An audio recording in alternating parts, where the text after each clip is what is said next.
בית כנסת בבת ים הושחת מספר פעמים במהלך השנה האחרונה. ולמרות שהמתפללים בבית הכנסת אוחזים בזהות המשחיתים, התיק, כך לטענתם, נסגר על ידי המשטרה. מצטרף אלינו רב בית הכנסת, הרב משה גבאי. שלום לך.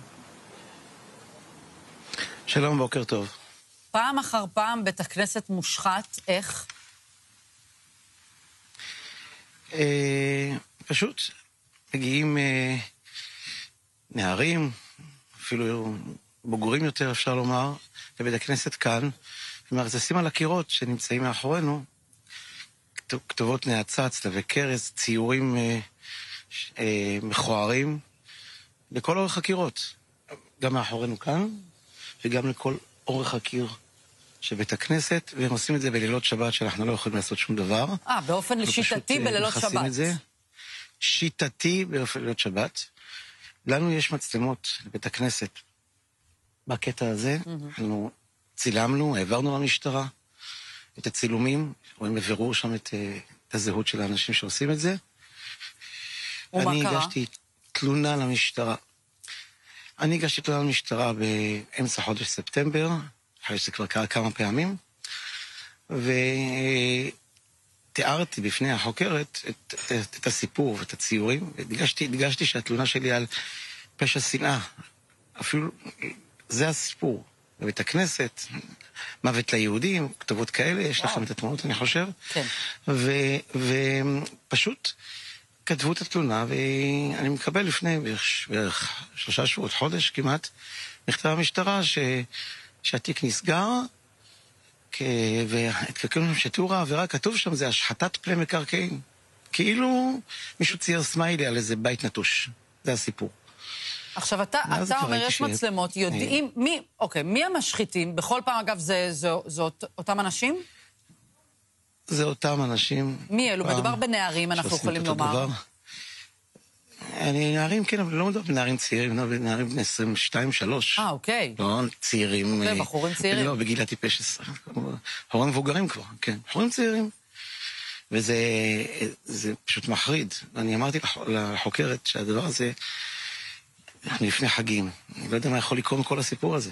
אבל זהו, הייתה התעלמות. אני אציין שפנינו ללשכת השר, לביטחון פנים. והוא ביקש לשלוח את מספר הפנייה, את מספר התלונה, שלחנו, ולא חזרו אלינו עדיין. וזהו, זה עצוב. אבל אני מנסה להבין, הרב גבאי, אני מנסה להבין. זאת אומרת, אם יש זיהוי של אותם בחורים שמשחיתים את בית הכנסת, עצרו אותם, הביאו אותם לחקירה, ממה שאתה יודע, מה העדכון שאתם קיבלתם? אין לי שמץ של מושג, לא התקנו אותנו. אין לי שמץ של מושג, לא התקנו אותנו, לא אמרו לנו כלום. לא הודיעו לנו שום דבר בנושא הזה. כלום, שום דבר. מה שאתמול מישהו שלח לי תגובה שהמשטרה אומרת שהוגשו 2 תלונות. הנה, בוא תשמע איתי ביחד, נכון. בוא תשמע איתי ביחד את תגובת המשטרה. ממשטרת ישראל נמסר, בכדי להעמיד דברים על דיוקם, נדגיש כי בניגוד גמור לנטען, בעקבות תלונה שהוגשה בחשד לכתובת נאצה שנכתבה על קיר בית הכנסת בחודש אוגוסט 25, נפתחה חקירה שעודנה מתנהלת. תלונה נוספת בנוגע לאותה כתובת נאצה הוגשה בחודש ספטמבר 25 על ידי מתלונן נוסף, שלא הוסיף ראיות נוספות מעבר לתמונה שכבר הייתה אצל צוות החקירה, ועל כן הוחלט לגנוז את התיק. כל אמירה אחרת חוטאת לאמת ומטעה את הציבור. זאת אומרת שעל פי משטרת ישראל יש עדיין חקירה בהתהוות. יפה, אז ככה, את החקירה בחודש אוגוסט לא אני הגשתי בכלל. לא יודע, מישהו הגיש, לא אני בכלל. אני הגשתי ב-14 בספטמבר תלונה על כתובות נאצה שנעשו ערב שבת לפני כן. אני הגשתי את ביום ראשון או שני, זה התלונה שאני הגשתי. ואני הדגשתי, לא פשע שנאה. התלונה הזאת, אני יכול לראות לכם את המכתב שקיבלתי במשטרה. התלונה הזו נסגרה. וכתוב שם זה נסגר, כתוב פירוט העבירה, השחתת פני מקרקעין. לא הגשתי תלונה על סמך מה שהיה בעבר, הגשתי את זה על סמך דברים חדשים שנעשו, ויש את הצילומים. כל הדברים האלה, זה התגובה של המשטרה במקרה הטוב מתממת, במקרה היותר גרוע, לא רוצה להגיד מרושעת. זה התעלמות טוטלית. איך זה גורם לך להרגיש?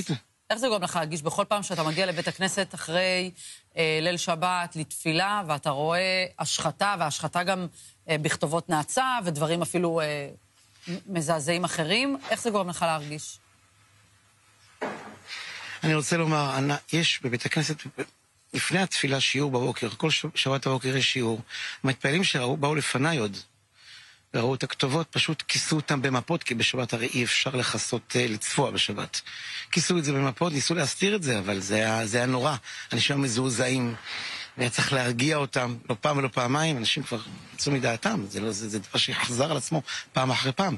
אני רק אדגיש שהפעם האחרונה שהגשתי את התלונה, זה הכתובות נוראיות, מילים מכוערות. זה עצוב שפה... אני מנסה להבין, אתה יודע להגיד אם אותם בחורים צעירים הם יהודים?